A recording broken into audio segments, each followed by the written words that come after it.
Injil Lukas bab 1. Pendahuluan.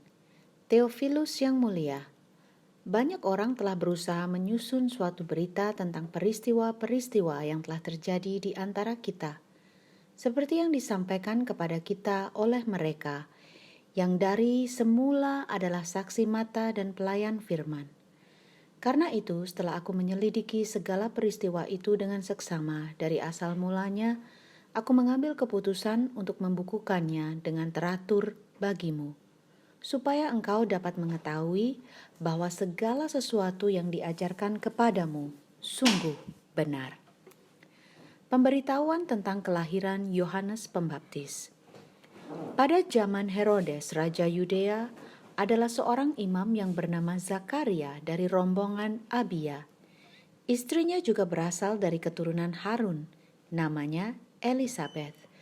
Keduanya adalah benar di hadapan Allah dan hidup menurut segala perintah dan ketetapan Tuhan dengan tidak bercacat. Tetapi mereka tidak mempunyai anak, sebab Elisabeth mandul dan keduanya telah lanjut umurnya. Pada suatu kali, waktu tiba giliran rombongannya, Zakaria melakukan tugas keimaman di hadapan Tuhan. Sebab ketika diundi, sebagaimana lazimnya untuk menentukan imam yang bertugas, dialah yang ditunjuk untuk masuk ke dalam bait suci dan membakar ukupan di situ. Sementara itu, seluruh umat berkumpul di luar dan sembahyang. Waktu itu adalah waktu pembakaran ukupan. Maka tampaklah kepada Zakaria seorang malaikat Tuhan berdiri di sebelah kanan mezbah pembakaran ukupan. Melihat hal itu, ia terkejut dan menjadi takut. Tetapi malaikat itu berkata kepadanya, "Jangan takut, hai Zakaria, sebab doamu telah dikabulkan, dan Elisabeth istrimu akan melahirkan seorang anak laki-laki bagimu, dan haruslah engkau menamai dia Yohanes. Engkau akan bersukacita dan bergembira. Bahkan banyak orang akan bersukacita atas kelahirannya itu, sebab ia akan besar di hadapan Tuhan, dan ia tidak akan minum anggur atau minuman keras. Dia akan penuh dengan Roh Kudus mulai dari rahim ibunya. Ia akan membuat banyak orang Israel berbalik kepada Tuhan Allah mereka. Dan ia akan berjalan mendahului Tuhan dalam roh dan kuasa Elia untuk membuat hati bapa-bapa berbalik kepada anak-anaknya dan hati orang-orang durhaka kepada pikiran orang-orang benar. Dan dengan demikian menyiapkan bagi Tuhan suatu umat yang layak baginya." Lalu kata Zakaria kepada malaikat itu, "Bagaimanakah aku tahu bahwa hal itu akan terjadi? Sebab aku sudah tua dan istriku sudah lanjut umurnya." Jawab malaikat itu kepadanya, "Akulah Gabriel yang melayani Allah, dan aku telah diutus untuk berbicara dengan engkau dan untuk menyampaikan kabar baik ini kepadamu. Sesungguhnya engkau akan menjadi bisu dan tidak dapat berkata-kata sampai kepada hari di mana semuanya ini terjadi, karena engkau tidak percaya akan perkataanku yang akan nyata kebenarannya pada waktunya." Sementara itu orang banyak menanti-nantikan Zakaria. Mereka menjadi heran bahwa ia begitu lama berada dalam bait suci. Ketika ia keluar, ia tidak dapat berkata-kata kepada mereka, dan mengertilah mereka bahwa ia telah melihat sesuatu penglihatan di dalam bait suci. Lalu ia memberi isyarat kepada mereka sebab ia tetap bisu. Ketika selesai jangka waktu tugas jabatannya, ia pulang ke rumah.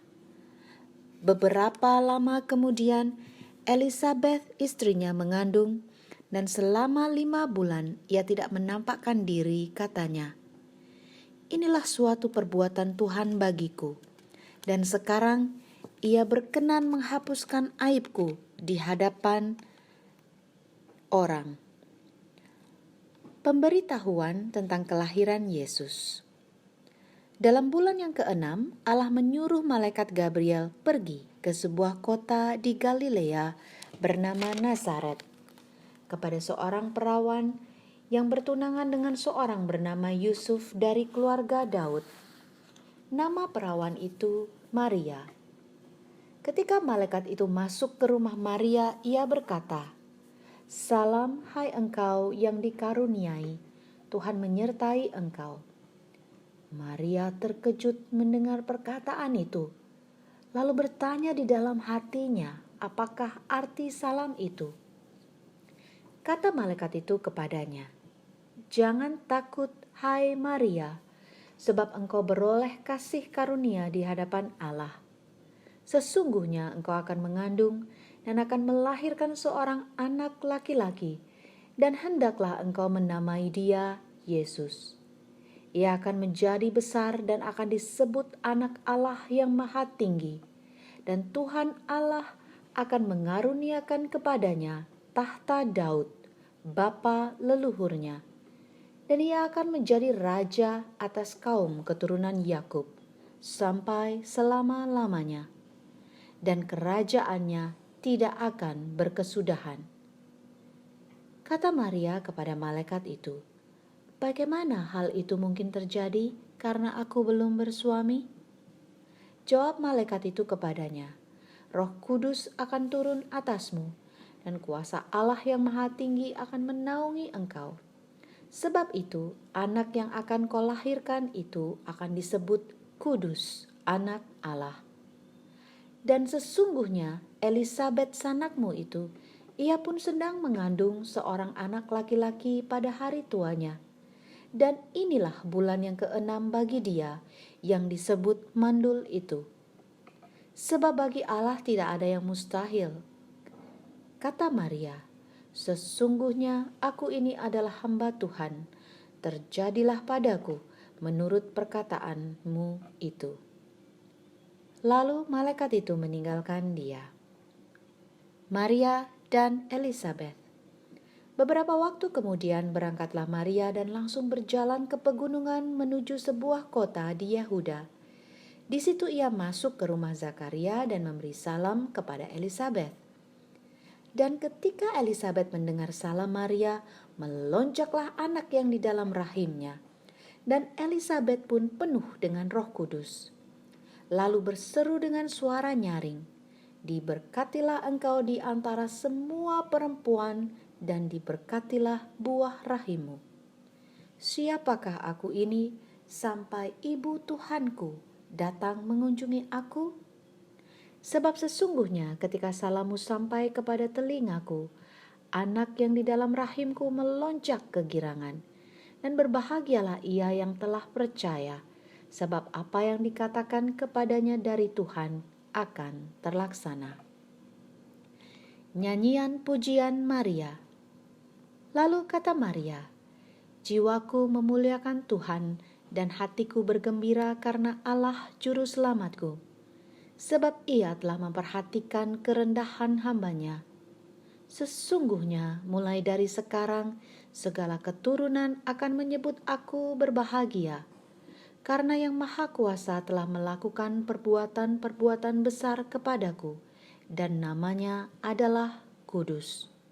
Dan rahmatnya turun-temurun atas orang yang takut akan Dia. Ia memperlihatkan kuasanya dengan perbuatan tangannya, dan mencerai-beraikan orang-orang yang congkak hatinya. Ia menurunkan orang-orang yang berkuasa dari tahtanya, dan meninggikan orang-orang yang rendah. Ia melimpahkan segala yang baik kepada orang yang lapar, dan menyuruh orang yang kaya pergi dengan tangan hampa. Ia menolong Israel hambanya, karena ia mengingat rahmatnya seperti yang dijanjikannya kepada nenek moyang kita, kepada Abraham dan keturunannya untuk selama-lamanya."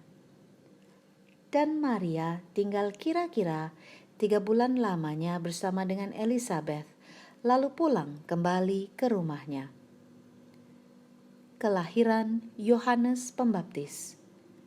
Kemudian genaplah bulannya bagi Elisabet untuk bersalin, dan ia pun melahirkan seorang anak laki-laki. Ketika tetangga-tetangganya serta sanak saudaranya mendengar bahwa Tuhan telah menunjukkan rahmat-Nya yang begitu besar kepadanya, bersukacitalah mereka bersama-sama dengan dia. Maka datanglah mereka pada hari yang ke-8 untuk menyunatkan anak itu, dan mereka hendak menamai dia Zakaria menurut nama bapaknya. Tetapi ibunya berkata, "Jangan, ia harus dinamai Yohanes." Kata mereka kepadanya, "Tidak ada di antara sanak saudaramu yang bernama demikian." Lalu mereka memberi isyarat kepada bapaknya untuk bertanya nama apa yang hendak diberikannya kepada anaknya itu. Ia meminta batu tulis, lalu menuliskan kata-kata ini, "Namanya adalah Yohanes." Dan mereka pun heran semuanya. Dan ketika itu juga terbukalah mulutnya dan terlepaslah lidahnya. Lalu ia berkata-kata dan memuji Allah. Maka ketakutanlah semua orang yang tinggal di sekitarnya, dan segala peristiwa itu menjadi buah tutur di seluruh pegunungan Yudea. Dan semua orang yang mendengarnya merenungkannya dan berkata, "Menjadi apakah anak ini nanti? Sebab tangan Tuhan menyertai dia." Nyanyian pujian Zakaria. Dan Zakaria ayahnya penuh dengan Roh Kudus, lalu bernubuat katanya, "Terpujilah Tuhan Allah Israel, sebab ia melawat umatnya dan membawa kelepasan baginya.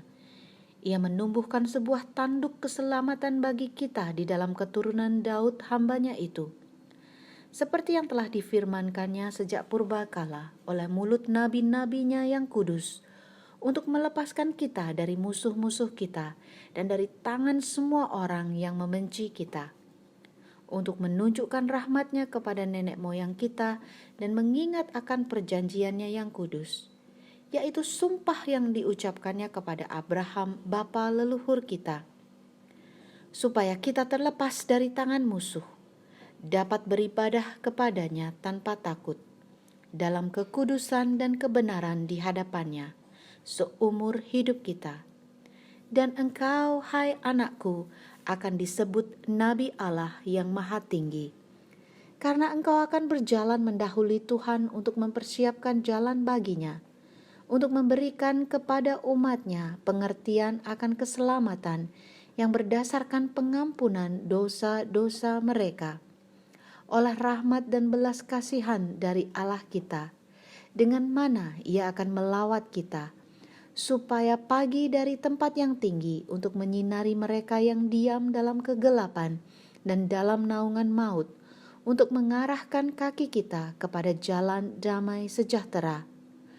Adapun anak itu bertambah besar dan makin kuat rohnya, dan ia tinggal di padang gurun, sampai kepada hari ia harus menampakkan diri kepada Israel.